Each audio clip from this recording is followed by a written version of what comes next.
कैसा होगा अगर कोई विमान टेक ऑफ करने के बाद अचानक आसमान से गायब हो जाए और पूरे 37 साल बाद वही विमान किसी एयरपोर्ट पर लैंड करता हुआ दिखाई दे। ये घटना शायद आपको अविश्वसनीय लगे, लेकिन फ्लाइट 914 के साथ ठीक ऐसा ही हुआ था। ये कोई साधारण घटना नहीं थी, बल्कि एक ऐसा रहस्य था जिसने पूरी दुनिया को हैरान कर दिया था। हम बात कर रहे हैं Douglas DC-4 pan American flight 914 की, जो 2 जुलाई 1955 को न्यूयॉर्क से मियामी के लिए रवाना हुई थी, लेकिन वो कभी अपने गंतव्य तक नहीं पहुंच पाई। समय था सुबह का, घड़ी में करीब 7 बज रहे थे।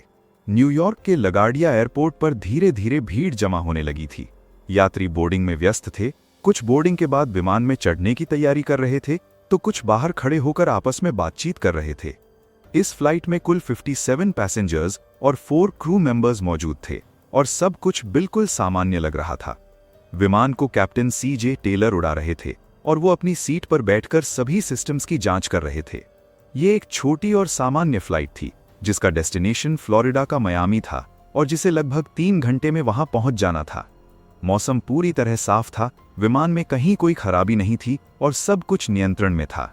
सुबह ठीक 9:55 AM पर फ्लाइट ने टेक ऑफ किया और कुछ ही मिनटों में न्यूयॉर्क की ऊंची इमारतों को पीछे छोड़ते हुए अटलांटिक ओशन के ऊपर पहुंच गई। यात्रियों के चेहरों पर सुकून था। कोई खिड़की से बाहर देख रहा था, कोई न्यूज़पेपर पढ़ रहा था, तो कोई मियामी पहुंचने की खुशी में आपस में बातें कर रहा था। लेकिन किसी को भी ये अंदाजा नहीं था कि अगले कुछ ही मिनटों में उनकी जिंदगी हमेशा के लिए बदलने वाली है। सुबह 10:12 AM पर न्यूयॉर्क एयर ट्रैफिक कंट्रोल ने फ्लाइट 914 को ट्रैक किया और पुष्टि की कि विमान सही रास्ते पर है। सब कुछ रोज की तरह सामान्य चल रहा था, लेकिन 10:15 AM पर अचानक कुछ अजीब हो गया। रेडार स्क्रीन पर फ्लाइट 914 दिखाई देना बंद हो गई। ऐसा लगा जैसे पल भर में विमान हवा में घुल गया हो। एयर ट्रैफिक कंट्रोल के अधिकारी हैरान रह गए और तुरंत संपर्क करने की कोशिश की। फ्लाइट 914, कैन यू हियर अस? लेकिन कोई जवाब नहीं आया। फिर कहा गया, फ्लाइट 914, प्लीज रिस्पॉन्ड, लेकिन फिर भी कोई प्रतिक्रिया नहीं मिली। लगातार संपर्क की कोशिश की जाती रही, लेकिन फ्लाइट 914 की ओर से कोई उत्तर नहीं आया। अब न्यूयॉर्क एयर ट्रैफिक कंट्रोल में हड़कंप मच गया। पहले अधिकारियों को लगा कि शायद रेडार में कोई टेक्निकल फॉल्ट है, लेकिन जब बाकी फ्लाइट्स को ट्रैक किया गया तो सब कुछ सामान्य था। केवल फ्लाइट 914 ही रेडार से गायब थी। तुरंत मियामी एयर ट्रैफिक कंट्रोल को सूचित किया गया कि फ्लाइट 914 अचानक रेडार से लापता हो गई है। तब तक विमान को अपने डेस्टिनेशन पर पहुंच जाना चाहिए था, लेकिन वो पहुंची ही नहीं। इसके बाद तुरंत सर्च ऑपरेशन शुरू किया गया। नेवी ने समुद्र में विमान के रैकेज की तलाश शुरू की। दूसरी एयरलाइंस से भी संपर्क किया गया और पूछा गया कि क्या उन्होंने आसमान में कुछ असामान्य देखा है, लेकिन कहीं से भी कोई सुराग नहीं मिला। काफी खोजबीन के बाद भी जब कुछ हाथ नहीं लगा, तो पैन अमेरिकन एयरलाइंस ने एक ऑफिशियल स्टेटमेंट जारी किया जिसमें कहा गया कि फ्लाइट 914, जिसमें 57 पैसेंजर्स और 4 क्रू मेंबर्स सवार थे, रहस्यमय तरीके से लापता हो चुकी है और संभावित सभी स्थानों पर खोज के बावजूद विमान का कोई भी पता नहीं चल पाया है। लेकिन किसी भी तरह का कोई रैकेज नहीं मिला। पैन अमेरिकन एयरलाइंस ने कहा, हम गहरे दुख के साथ ये स्वीकार करते हैं कि इस फ्लाइट को एक दुर्घटना मान लिया गया है। लेकिन अब सबसे बड़ा सवाल ये था कि क्या सच में ये विमान क्रैश हुआ था या फिर ये किसी और समय और किसी और जगह पर फंस गया था। ये सवाल हर किसी के मन में था, लेकिन किसी के पास कोई जवाब नहीं था। इसी तरह कई साल बीत गए। फिर लगभग 37 साल बाद 1992 में एक ऐसी घटना घटी जिस पर कोई भी यकीन नहीं कर पा रहा था। 1955 में गायब हुई फ्लाइट 914 के बाद लोग लगभग भूल ही चुके थे। इसे एक दर्दनाक हादसा मान लिया गया था। यात्रियों को मृत घोषित कर दिया गया था और अब कोई इस फ्लाइट के बारे में बात भी नहीं करता था। लेकिन 21 सितंबर 1992 को वेनेजुएला के कराकस एयरपोर्ट पर कुछ ऐसा हुआ जिसने वहां मौजूद सभी लोगों को स्तब्ध कर दिया। उस दिन Caracas airport air traffic control रोज की तरह अपने काम में व्यस्त था। हर फ्लाइट को मॉनिटर किया जा रहा था और सब कुछ सामान्य चल रहा था। तभी अचानक रेडार स्क्रीन पर एक अज्ञात विमान का सिग्नल दिखाई दिया।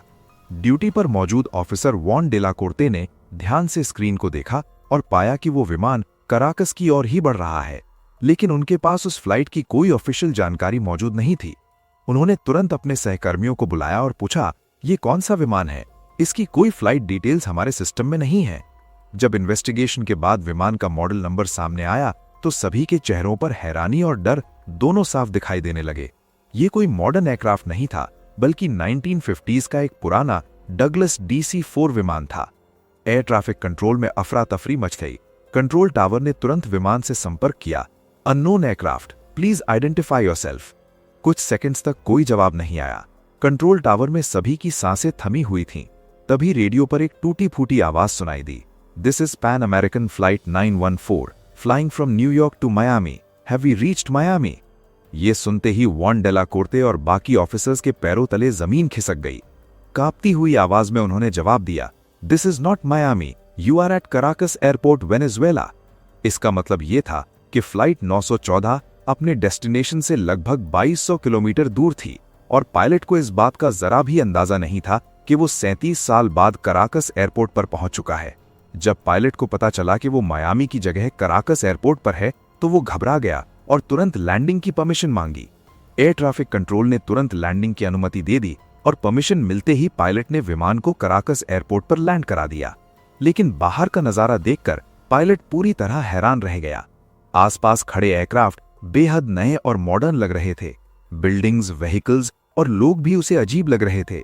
दूसरी ओर एयरपोर्ट स्टाफ भी उस पुराने विमान को देखकर दंग रह गए। ऐसा लग रहा था जैसे सामने कोई सेकेंड वर्ल्ड वॉर के जमाने का एयरक्राफ्ट खड़ा हो। जब पायलट की एयर ट्रैफिक कंट्रोल टीम से बात हुई तो उसे बताया गया कि यह साल 1992 है। यह सुनकर पायलट पूरी तरह स्तब्ध रह गया। वो ये मान ही नहीं पा रहा था कि जिस विमान में वो बैठा है उसने 1955 में टेक ऑफ किया था। ये सुनते ही पायलट ने तुरंत इंजन स्टार्ट कर दिए और बिना किसी और बातचीत के वहां से टेक ऑफ करने का फैसला कर लिया। जब वो आखिरी बार वहां से उड़ान भर रहा था तब उसके हाथ में एक फाइल थी और उसी फाइल से एक कागज का टुकड़ा नीचे गिर गया। उसके तुरंत बाद विमान ने टेक ऑफ कर लिया। एयरपोर्ट स्टाफ ने विमान को रोकने की बहुत कोशिश की, लेकिन कैप्टन ने किसी की बात नहीं सुनी। कंट्रोल टावर ने रेडार पर विमान को ट्रैक करने की कोशिश की, लेकिन कुछ ही सेकंड्स बाद वो विमान फिर से रेडार से गायब हो गया। इसके बाद फ्लाइट 914 कहां गई आज तक कोई नहीं जानता। ना तो ये कभी मायामी पहुंची और ना ही उसमें सवार किसी यात्री का कोई सुराग मिला। जो कागज पायलट के हाथ से गिरा था वो दरअसल एक कैलेंडर का पन्ना था जिस पर साल 1955 लिखा हुआ था।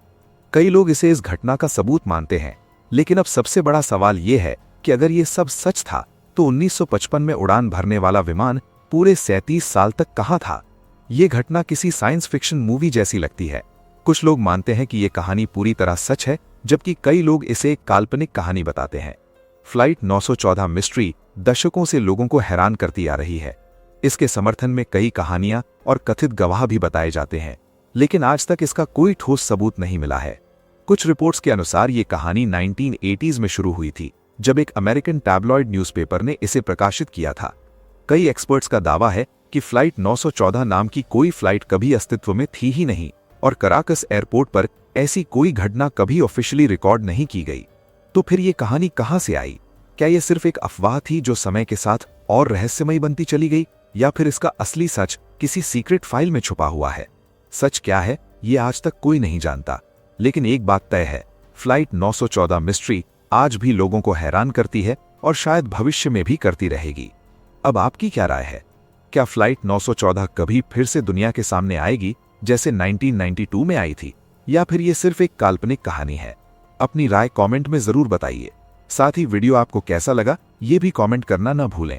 अगर वीडियो पसंद आया हो तो एक लाइक जरूर करें। ऐसे ही इंटरेस्टिंग और इन्फॉर्मेटिव वीडियोस के लिए हमारे डार्क वर्ल्ड हिंदी चैनल को अभी सब्सक्राइब करें। धन्यवाद।